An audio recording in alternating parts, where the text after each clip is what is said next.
Assalamualaikum warahmatullahi wabarakatuh. Semangat pagi rekan-rekan mahasiswa. Bagaimana kabarnya? Semoga kalian semua selalu sehat ya. Oke, kita lanjut lagi ke materi pertemuan ke-6, akuntansi keuangan lanjutan 1, mengenai laporan keuangan konsolidasi, yaitu antar kantor pusat dan kantor cabang.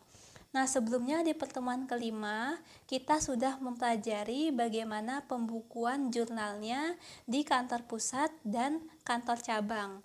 Selanjutnya di pertemuan ke-6 ini, kita menyusun laporan keuangan konsolidasi. Bagaimana caranya? Yang pertama, kita harus mengetahui dulu konsep laporan keuangan konsolidasi.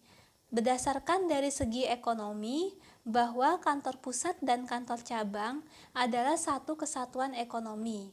Bagi pihak eksternal, menginterpretasikan bahwa kantor pusat dan kantor cabang sebagai satu perusahaan.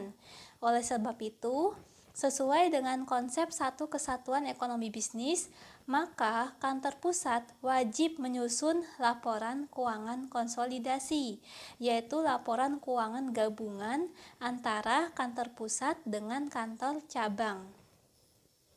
Selanjutnya, manfaat apa aja untuk laporan keuangan konsolidasi? Yaitu manfaatnya yang pertama, untuk menganalisa dampak kinerja anak perusahaan terhadap induk perusahaan dalam pengambilan keputusan jangka panjang. Yang kedua, dapat memberikan informasi terkini bagi manajemen induk perusahaan mengenai operasional gabungan dari entitas konsolidasi dan mengenai perusahaan individu yang membentuk entitas konsolidasi. Selanjutnya, yang terakhir manfaatnya dapat memberikan informasi rasio keuangan terkini entitas konsolidasi yang berguna dalam pengambilan keputusan bagi pihak eksternal. Oke, selanjutnya, bagaimana prosedur menyusun laporan keuangan konsolidasi? Yang pertama, kita harus menyusun jurnal eliminasi. Selanjutnya, kita menyusun kertas kerja. Yang terakhir, kita menyusun laporan keuangan konsolidasi. Yang pertama, kita menyusun jurnal eliminasi. Jadi, laporan keuangan konsolidasi ini laporan keuangan yang menggabungkan antara laporan keuangan kantor pusat dengan laporan keuangan kantor cabang. Maka perlu dibuat jurnal eliminasi. Jurnal eliminasi ini tidak mempengaruhi laporan keuangan individu yang ada di kantor pusat dan kantor cabang. Jurnal eliminasi yang diposting pada kertas kerja yang dibuat tujuannya hanya untuk menyusun laporan keuangan konsolidasi.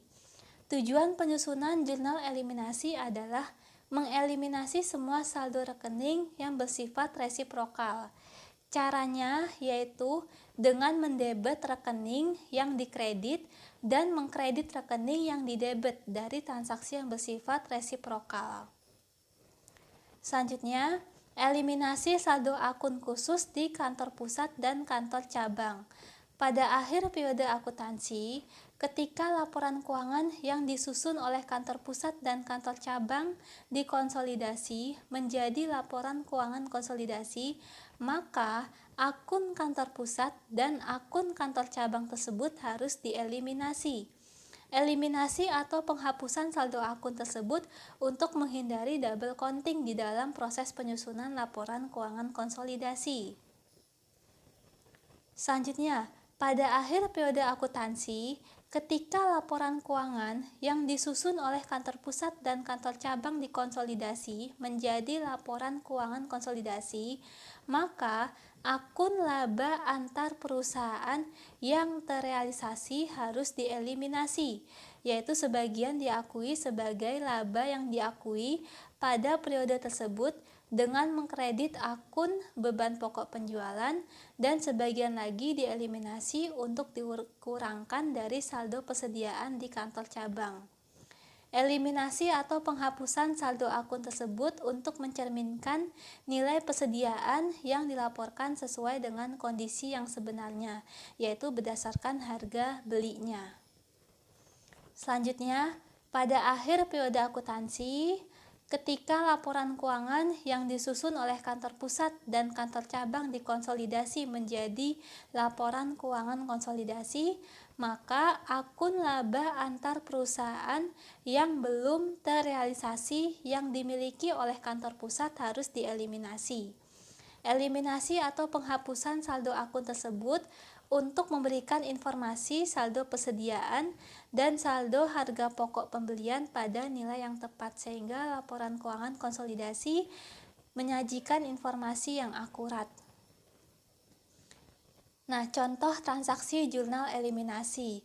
Di sini contohnya kantor pusat mengirim barang dagang untuk investasi ke kantor cabang Bekasi dengan jumlah harga transfer sebesar 100 juta. Yang pertama kita buat dulu jurnal umum di kantor pusatnya, yaitu akun investasi di kantor cabang Bekasi bertambah sebelah debit dan akun persediaan di kantor cabang Bekasi berkurang sebelah kredit, yaitu sebesar 100 juta. Kemudian kita buat dulu jurnal umum untuk di kantor cabang Bekasi, yaitu akun persediaan dari kantor pusat bertambah sebelah debit dan akun investasi di kantor pusat berkurang sebelah kredit sebesar 100 juta. Lalu kemudian kita buat jurnal eliminasi. Jurnal eliminasinya yaitu akun persediaan di kantor cabang Bekasi bertambah sebelah debit dan akun persediaan dari kantor pusat di sebelah kredit sebesar 100 juta. Kemudian akun investasi di kantor pusat bertambah sebelah debit dan akun investasi di kantor cabang berkurang sebelah kredit sebesar 100 juta. Selanjutnya, setelah menyusun jurnal eliminasi, maka kita menyusun kertas kerja, yaitu untuk mempermudah penyusunan laporan keuangan konsolidasi. Bagaimana prosedur untuk penyusunan kertas kerja konsolidasi ini? Yang pertama dimulai dari masukkan jumlah nominal setiap akun yang terdapat di laporan keuangan individu ke kolom debit dan kolom kredit yang tersedia sesuai dengan saldo normal persamaan dasar akuntansi. Yang kedua, masukkan jumlah nominal setiap akun dari jurnal eliminasi ke kolom jurnal eliminasi sesuai kolom debit dan kolom kredit di buku besar. Yang terakhir, kita menghitung jumlah nominal setiap akun yang disajikan di laporan keuangan konsolidasi dengan cara mengkompilasi dari langkah 1 dan langkah 2. Selanjutnya, setelah kertas kerja selesai disusun dan dihitung jumlah saldo setiap akun, maka proses selanjutnya adalah menyusun laporan keuangan konsolidasi yang sumbernya berasal dari kolom terakhir kertas kerja sesuai dengan bentuk dari PSAK nomor 1. Nah, ini ada format contoh kertas kerja konsolidasi kantor pusat dan kantor cabang.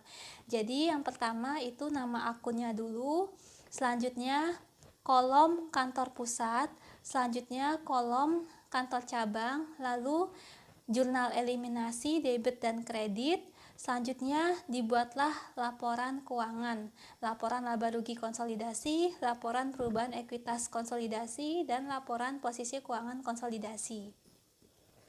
Selanjutnya kita langsung ke contoh kasusnya laporan keuangan konsolidasi, yaitu ada kantor pusat PT Ultra yang lokasinya di Jakarta dan memiliki kantor cabang di Bandung. Berikut informasi neraca saldo untuk kantor pusat dan kantor cabang di awal bulan tanggal 1 Januari 2019. Jadi ini dari neraca saldo. Ada semua akun aset, liabilitas, ekuitas, pendapatan, dan beban. Pertanyaannya, berdasarkan informasi neraca saldo kantor pusat dan kantor cabang PT Ultra periode 1 Januari 2019, maka yang pertama kita disuruh membuat jurnal eliminasi dan perhitungannya yang dibutuhkan oleh PT Ultra periode 31 Desember 2019. Selanjutnya, pertanyaan kedua, kita disuruh membuat kertas kerja dan perhitungan yang dibutuhkan oleh PT Ultra periode 31 Desember 2019. Selanjutnya, yang terakhir, kita menyusun laporan keuangan konsolidasi PT Ultra periode 31 Desember 2019. Nah, selanjutnya cara menjawabnya. Yang pertama, kita harus membuat jurnal eliminasi. Jadi ada 4 jurnal eliminasi yang dibutuhkan oleh PT Ultra. Yang pertama, eliminasi akun-akun antar perusahaan. Laba kantor cabang dieliminasi, maka posisinya sebelah debit, yaitu sebesar 300.000 dari neraca saldo laba kantor cabang. Selanjutnya, akun kantor pusat saldo pra penutupan. Ini juga pindah posisinya sebelah debit, yaitu sebesar 2.800.000 dari akun kantor pusat saldo pra penutupan yang ada di kantor cabang. Selanjutnya, akun investasi di kantor cabang berkurang sebelah kredit sebesar 3 juta. Lalu yang kedua, kita membuat jurnal eliminasi untuk akun laba yang terrealisasi atas pengiriman ke kantor cabang dari HPP, yaitu jurnalnya akun laba yang terrealisasi atas pengiriman ke kantor cabang berkurang sebelah debit karena dieliminasi, yaitu jumlahnya dari neraca saldo sebesar 450.000. Selanjutnya HPP berkurang sebelah kredit sebesar 450.000. Selanjutnya jurnal ketiga, eliminasi laba antar perusahaan yang belum terrealisasi dari persediaan kantor pusat, yaitu maka jurnal eliminasinya laba antar perusahaan yang belum terrealisasi sebelah debit sebesar 150.000 dari neraca saldo. Selanjutnya, akun persediaan dari kantor pusat berkurang sebelah kredit sebesar 150.000. Yang terakhir yaitu jurnal eliminasi persediaan dari kantor pusat. Maka akun persediaan dari kantor pusat berkurang sebelah kredit dan akun persediaan di kantor cabang yang masih tersisa itu sebelah debit. Nah, sisanya berapa? Yaitu dari HPP 450.000. Jadi lihat di neraca saldonya. Neraca saldonya ini akun persediaan dari kantor pusat yang ada di kantor cabang 450.000. Kemudian yang belum terrealisasi yaitu ada 150.000, maka sisanya yang sudah terrealisasi sebesar 300.000. Oke, selanjutnya kita membuat kertas kerja konsolidasi kantor pusat dan kantor cabang, yaitu dimulai dari akun yang ada di laporan laba rugi konsolidasi, yaitu akun penjualan dan akun beban. Kemudian lanjut lagi ke laporan perubahan ekuitas konsolidasi. Kemudian yang terakhir lanjut lagi ke laporan posisi keuangan konsolidasi, ada akun aset, akun liabilitas, dan akun ekuitas. Jadi yang pertama kita buat dulu kolom nama-nama akunnya, selanjutnya buat kolom kantor pusat, buat kolom kantor cabang, kemudian buat kolom jurnal eliminasi debit dan kredit, lalu buatlah kolom untuk laporan laba rugi konsolidasi, buatlah kolom laporan perubahan ekuitas konsolidasi, dan terakhir buatlah kolom laporan posisi keuangan konsolidasi. Nah, untuk kolom yang ada di kantor pusat dan kantor cabang, ini nominalnya diambil dari neraca saldo. Neraca saldo periode 1 Januari 2019. Kemudian setelah kita memasukkan dari neraca saldo, maka kita memasukkan jurnal eliminasi sesuai yang jawaban nomor 1 yang sudah kita buat. Selanjutnya kita hitung, yaitu jika sama akunnya sama-sama sebelah debit, maka bertambah. Jika akunnya sama-sama sebelah kredit, maka juga ditambah, tetapi jika akunnya berbeda, ada debit dan ada kredit, maka harus disesuaikan perhitungannya. Selanjutnya, dibuatlah laporan laba rugi konsolidasi, yaitu ada akun penjualan dan akun beban. Kemudian lanjut lagi ke laporan perubahan ekuitas, yaitu dari saldo awal laba ditahan ditambah laba bersih dikurangi dividen, lalu menghasilkan saldo akhir laba ditahan. Selanjutnya membuat laporan posisi keuangan konsolidasi, yaitu ada akun aset, akun liabilitas, dan akun ekuitas. Nah, di sini harus balance semua antara debit dengan kredit. Jadi jika kalian sudah balance menghitungnya, maka jawabannya sudah benar. Nah, yang terakhir kita menyusun laporan keuangan konsolidasi PT Ultra dan entitas anak. Jadi yang pertama dimulai dari laporan laba rugi konsolidasi, yaitu akunnya penjualan dikurangi HPP, hasilnya laba bruto, dikurangi semua beban, maka mendapatkan laba bersih konsolidasi atau rugi bersih konsolidasi. Selanjutnya, setelah laporan laba rugi, membuat laporan perubahan ekuitas konsolidasi, yaitu saldo awal laba ditahan dikurangi dividen ditambah laba bersih konsolidasi atau dikurangi rugi bersih konsolidasi, maka mendapatkan saldo akhir laba ditahan konsolidasi. Selanjutnya yang terakhir, menyusun laporan posisi keuangan konsolidasi, yaitu terdiri dari akun aset. Ada aset lancar, yaitu ada kas piutang usaha persediaan, kemudian ada akun aset tidak lancar, yaitu tanah, gedung, dikurangi akumulasi penyusutan gedung. Kemudian hasilnya total aset konsolidasi. Lalu lanjut ke akun liabilitas dan ekuitas. Liabilitas terdiri dari ada liabilitas lancar, yaitu utang usaha dan utang gaji. Selanjutnya liabilitas tidak lancar, yaitu akun utang obligasi, maka mendapatkan total liabilitas konsolidasi. Selanjutnya akun ekuitas, yaitu ada modal saham biasa dan saldo akhir laba ditahan, maka diperoleh total ekuitas konsolidasi.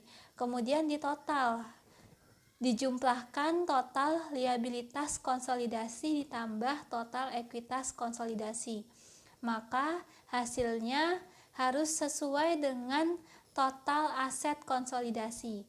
Jadi ini laporan posisi keuangannya, total aset konsolidasi sebesar 11.300.000 sama dengan total liabilitas dan ekuitas konsolidasi sebesar 11.300.000.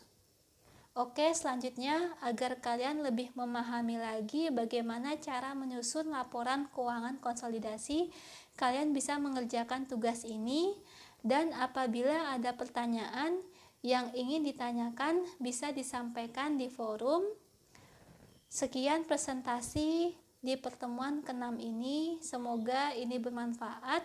Terima kasih banyak atas perhatiannya. Wassalamualaikum warahmatullahi wabarakatuh.